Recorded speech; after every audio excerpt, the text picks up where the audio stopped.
আউযুবিল্লাহি মিনাশ শাইতানির রাজিম। বিসমিল্লাহির রাহমানির রাহিম। মধ্যযুগের বাংলা লোকসাহিত্যের বিভিন্ন শাখার পরিচয় দাও, অথবা লোকসাহিত্যের বিভিন্ন শাখার পরিচয় দাও, অথবা লোকসাহিত্য কি এর বিভিন্ন ধারাগুলোর পরিচয় দাও, অথবা লোকসাহিত্য কি মধ্যযুগের বাংলা লোকসাহিত্য বিভিন্ন শাখার পরিচয় দাও। ভূমিকা। লোকসাহিত্য বলতে সাহিত্যের সবচেয়ে প্রাচীন শাখা। সুপ্রাচীন কাল থেকে মানুষ লোক মুখে মুখে প্রবাদ প্রবচন, ডাক ও খনার বচন, বিভিন্ন মন্ত্র তন্ত্র, ছড়া, লোকবিশ্বাস এসব বিষয়গুলো সমাজে প্রচলিত হয়ে আসছে এবং এখনও মানব সমাজে সমাদৃত হচ্ছে। বর্তমান বাঙালি সমাজে লোকসাহিত্যগুলো দিন দিন মর্যাদা পাচ্ছে। এগুলো আমাদের নিজস্ব সম্পদ ও ঐতিহ্য।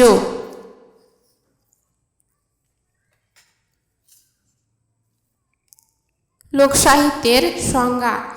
লোকসাহিত্য বলতে জনসাধারণের মুখে মুখে প্রচলিত গাথা, কাহিনী, গান, ছড়া, প্রবাদকে বোঝানো হয়। সাধারণত কোনো জনগোষ্ঠী বা সম্প্রদায়ের অলিখিত সাহিত্যই লোকসাহিত্য। লোকসাহিত্যগুলো ঐতিহ্য অনুসারে বংশ পরম্পরায় সমাজে প্রচলিত হয়ে আসছে। সুপ্রাচীন কাল থেকে এগুলো স্মৃতি নির্ভর ছিল বলে গ্রামীণ অশিক্ষিত মানুষ লিখে রাখার কৌশল জানত না। মধ্যযুগের অন্যান্য সাহিত্যের সাথে লোকসাহিত্যের সংযোগ ছিল খুবই প্রত্যক্ষ। সে আমলের কবিরা লোকজীবন থেকে উপকরণ সংগ্রহ করে তাদের ধার করা কাহিনীর সাথে তা যুক্ত করেছেন। বাংলা লোকসাহিত্যগুলো বিভিন্ন শাখা প্রশাখা বা ধারাগুলো হলো ছড়া, গান, গীতিকা, কথা, ধাঁধা, প্রবাদ ইত্যাদি। ডক্টর আশুতোষ ভট্টাচার্যের মতে লোকসাহিত্যের মৌখিক ধারার উপর ভিত্তি করিয়াই মঙ্গল কাব্যের লিখিত ধারার সৃষ্টি হয়েছে। লোকসাহিত্যের যে বিষয়ের উপর ভক্তি করিয়া মঙ্গল কাব্যগুলো রচিত হইয়াছে তাহা প্রধানত ব্রতকথা হইলেও লোককথায় বিভিন্ন উপাদান ও আসিয়া কালক্রমে ইহাতে সংমিশ্রণ লাভ করিয়াছে। রুশ লোকসাহিত্যবিদ ওয়াই.এম. সকলফ এর মতে ফোকলোর হল অতীতের প্রতিধ্বনি এবং একই সাথে বর্তমানের প্রবল কণ্ঠস্বর। লোকসাহিত্যের শ্রেণীবিভাগ। লোকসাহিত্যের শ্রেণীবিভাগ নিয়ে পণ্ডিতদের মধ্যে অনেক মতভেদ রয়েছে। যেমন ডক্টর মুহাম্মদ শহীদুল্লাহ মতে লোকসাহিত্যকে প্রধান 8টি ভাগে ভাগ করা হয়েছে, যথা গীতিকা বা গাথা, উপকথা বা রূপকথা। 3 নম্বর হচ্ছে ব্রতকথা বা কাহিনী। 4 নম্বর ছড়া। 5 নম্বর লোকসঙ্গীত। 6 নম্বর হেয়ালি বা ধাঁধা। 7 নম্বর প্রবাদ। 8 নম্বরে ডাক বা খনার বচন। ডক্টর আশুতোষ ভট্টাচার্যের মতে ছড়া, গীতিকা, গীতি, কথা, ধাঁধা, প্রবাদ প্রবচন, পুরা কাহিনী, ইতিকথা, মন্ত্র। নিম্নে লোকসাহিত্যের শাখা প্রশাখাগুলো বিস্তারিত আলোচনা করা হলো। 1 নম্বর হচ্ছে ছড়া। ছড়া লোকসাহিত্যের প্রাচীনতম সৃষ্টি। এগুলো বিশেষ কোনো ব্যক্তির সৃষ্টি নয়। ছড়া সুনির্দিষ্ট কোনো রচনাকালও নেই, আবার এর রচয়িতাগণও কোনো সুনির্দিষ্ট ব্যক্তি নয়। এগুলো চিরপুরাতন হয়ে শাশ্বত বাঙালির কাছে নিত্য নতুনত্ব লাভ করে। ছড়া সবসময় পরিবর্তনশীল এবং এর কোনো নির্দিষ্ট অর্থ থাকে না। সহজ সরল লঘুভাত অর্থনীতি বলে এগুলো সহজে শিশু মনকে আকৃষ্ট করে। এ সম্পর্কে রবীন্দ্রনাথ বলেন, আমি ছড়াকে মেঘের সাথে তুলনা করিয়াছি। উভয়ই পরিবর্তনশীল, বিবিধ বর্ণে রঞ্জিত, বায়ুস্রোতে যদৃচ্ছা ভাসমান। ছড়ার বিষয়বস্তু অনেক বৈচিত্র্যপূর্ণ, যেমন ছেলে ভুলানো ছড়া, খেলাধুলার ছড়া, নানা ধরনের মেয়েলি ছড়া, বিবাহ, প্রকৃতি, ব্যবহারিক জীবন সম্বন্ধীয়, নীতিকথা বিষয়ক, কৃষি বিষয়ক ইত্যাদি। 1 নম্বর হচ্ছে ছেলে ভুলানো ছড়া। বৃষ্টি পরে টাপুর টুপুর নদে এলো বান, শিব ঠাকুরের বিয়ে হলো 3 কন্যাদানা। 1 কন্যে রাঁধেন বাড়েন, 1 কন্যে খান, 1 কন্যে না খেয়ে বাপের বাড়ি যান।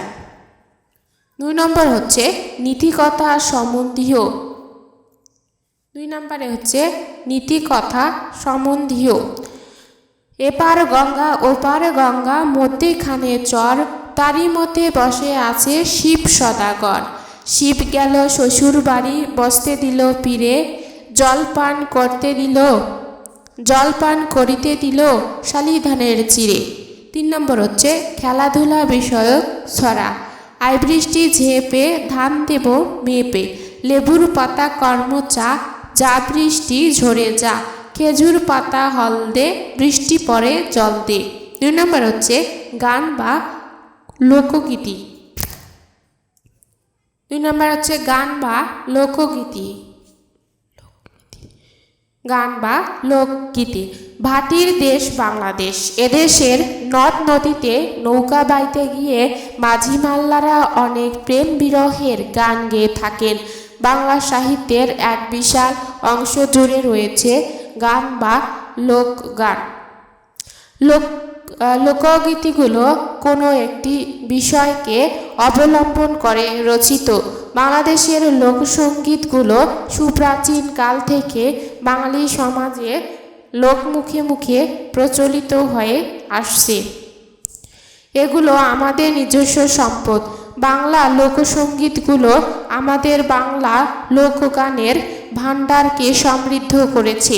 বাংলা লোকসঙ্গীতগুলো বিষয়বস্তুর দিক থেকে বিভিন্ন প্রকারের হয়ে থাকে, যেমন জারি সারি, গাজির গীত, কর্মী সঙ্গীত, সন্ন্যাস ও শোক সঙ্গীত, গম্ভীরা, ধুয়া গান, মেয়েলি গীত, পটুয়া গীত, কবি গান, ব্রত সঙ্গীত, মুর্শিদি গান, মারফতি, কর্মসঙ্গীত, বিরহ সঙ্গীত, ছাদ পেটানোর গান, মৌশালি গীত ইত্যাদি।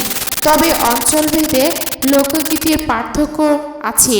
গানের প্রকৃতি, জাতি ও সম্প্রদায়গত বৈচিত্র্যের জন্য কোনো কোনো অঞ্চলে বিশেষ ধরনের লোকগীতির প্রসার ঘটে, যেমন পশ্চিমবঙ্গে পটুয়া, ভাদু, ঝুমুর, উত্তরবঙ্গে গম্ভীর, জাগ, ভাওয়াইয়া, পূর্ববঙ্গে জারি, ঘাটু উল্লেখযোগ্য। যেমন 1 নম্বর হচ্ছে হিন্দু কি যবনের বালা, মানা নাই কো কারো বেলা, প্রেম পণ্য রূপের গোলা, আজলা ভরে নিয়ে যা রে। 2 নম্বর আমার ঘরের চাবি পরের হাতে, কেমনে খুলিয়ে সে ধন দেখবে চাক্ষতে। কেমনে খুলিয়ে সে ধন দেখব চাক্ষতে, আপন ঘরে বোঝাই সোনা, পরে করে লেনা দেনা। 3 নম্বর হচ্ছে গীতিকা। গীতিকা বলতে এক শ্রেণীর আখ্যানমূলক গানকে বোঝায়। ইংরেজি ব্যালেড শব্দের বাংলা গীত বা গাথা। গীতিকার কাহিনী হয় দৃঢ় সংবদ্ধ, একটি মাত্র পরিণতির লক্ষ্যে গীতি সংলাপ ও ঘটনা প্রবাহ কাহিনীকে দ্রুত এগিয়ে নেয়। গীতিকাগুলো কাহিনী প্রধান, গীতিশীল এবং নাটকীয় গুণসম্পন্ন। বাংলা সাহিত্যে গীতিকাগুলো মূলত গান হিসেবে গাওয়ার উদ্দেশ্যে রচিত। এতে গানের সুরের চেয়ে কাহিনী প্রাধান্য থাকে। ছোট গল্পের মতো একটি মাত্র কাহিনীর ধারা অনুসরণ করে গীতিকাগুলো অগ্রসর হয়। কোনো প্রভাবশালী কবি কর্তৃক কোনো ঘটনাকে অবলম্বন করে গীতিকাগুলো রচিত এবং লোক পরম্পরায় এগুলো গীতি হয়ে মূল কাহিনীর সাথে সংযুক্ত হতো। বাংলা সাহিত্যে গীতিকা 3 প্রকার, যথা 1 নম্বর নাথ গীতিকা, 2 নম্বর পূর্ববঙ্গ গীতিকা, 3 নম্বর ময়মনসিংহ গীতিকা। যেমন নাহি আমার মাতা পিতা গর্ভসুতর ভাই, সুতের হাওলা আইয়া ভাইসা বেড়ায়া, কঠিন তোমার মাতা পিতা কঠিন তোমার প্রাণ, এমন জৈবন তোমার যায় অকারণ। 4 নম্বর হচ্ছে কথা। গদ্যের মাধ্যমে বর্ণিত কাহিনীকে আমরা লোকগাথা বা লোককাহিনী বলে থাকি। মানুষের গল্প শোনার সহজাত প্রবৃত্তি থেকে কথা বা কাহিনীগুলোর সৃষ্টি হয়েছে। মানুষ সুপ্রাচীন কাল থেকে বড় গাছের নিচে বসে কিংবা খোলা জায়গায় বসে এসব গল্প বা লোককাহিনী তাদের ভক্তদের শোনাত। এভাবে মানুষ অবসর সময়ে বিনোদনের অংশ হিসেবে বেছে নিয়েছে। লোককাহিনীগুলো মানুষের শ্রুতি পরম্পরায় মানুষের কাছে এসেছে। আধুনিক যুগের গল্প বা উপন্যাস সৃষ্টি হয় লেখকের নিজস্ব মৌলিক অভিজ্ঞতা থেকে। বিষয় ও চরিত্র লেখকের নিজের উদ্ভাবন। লোককথাগুলো বিষয় বৈচিত্র্য বিচারে অনেক প্রকারের হয়ে থাকে। যেমন রূপকথা, উপকথা, ব্রতকথা, পশুকথা, বোকাদের কাহিনী, হাস্য কৌতুকময়, সাংসারিক লোককাহিনী, শিকল লোকগল্প ইত্যাদি।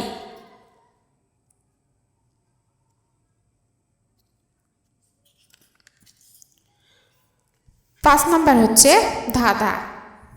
লোকসাহিত্যের সবচেয়ে প্রাচীন শাখা রূপকের সাহায্যে এবং জিজ্ঞাসার আকারে কোনো একটি ভার সুখবুদ্ধি ও চিন্তার অনুশীলনের মাধ্যমে ধাঁধায় রূপায়িত হয়। ধাঁধার মাধ্যমে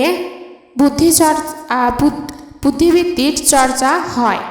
অল্প কথায় সাধারণত কবিতার আকারে কাউকে কোনো করা হলে তা ধাঁধা হিসেবে বিবেচিত। প্রশ্নের উদ্দিষ্ট ব্যক্তিকে এর সঠিক উত্তর দিতে হয়। জিজ্ঞাসা এবং উত্তরদানের মাধ্যমে বুদ্ধিবৃত্তির পরিচয় মেলে। যেমন প্রশ্ন 1 নম্বর হচ্ছে, একটুখানি ফুসকুনি বাই ভুর ভুর করে রাজা আইলে প্রজা আইলে তুইলা সেলাম করে। উত্তর হচ্ছে হুকা। প্রশ্ন 2 নম্বর, থাল ঝনঝন থাল ঝনঝন থাল নীল চোরে বৃন্দাবনে আগুন লাগলে কে নিভাইতে পারে? উত্তর রোদ। 6 নম্বর হচ্ছে প্রবাদ প্রবচন। বাংলা লোকসাহিত্যের একটি বিশিষ্ট স্থান জুড়ে আছে প্রবাদ প্রবচন। এগুলো মানুষের দীর্ঘদিনের অভিজ্ঞতার ফসল। ব্যক্তি বা সমাজ জীবনের দীর্ঘ অভিজ্ঞতার ফলে সৃষ্ট প্রবাদগুলো মানুষের কাছে নীতি ও উপদেশ বিতরণ করে। বাস্তব জীবনের পরিসরে মানুষ তার অভিজ্ঞতাগুলো স্বল্প পরিসরে প্রবাদের মাধ্যমে প্রকাশ করে।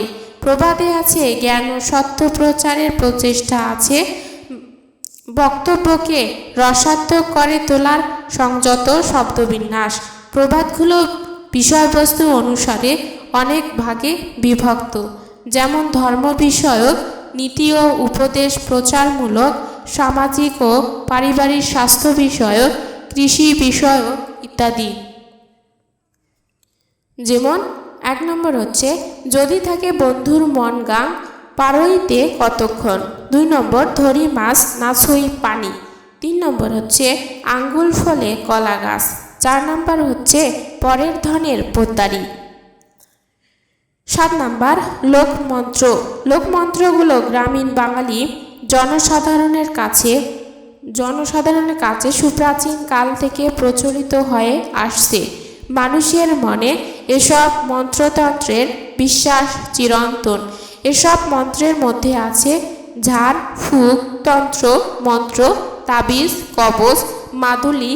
মানুষ অশুভ শক্তিকে বশ করার জন্য এসব মন্ত্রতন্ত্রে ব্যবহার করে।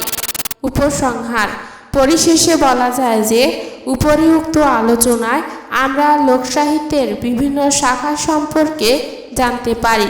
সুপ্রাচীন কাল থেকে মানুষ লোক মুখে মুখে প্রবাদ প্রবচন, ডাক ও খনার বচন, বিভিন্ন মন্ত্রতন্ত্র, ছড়া, লোকবিশ্বাস এসব বিষয়গুলো সমাজে প্রচলিত হয়ে আসছে এবং এখনও মানব সমাজে সমাদৃত হচ্ছে।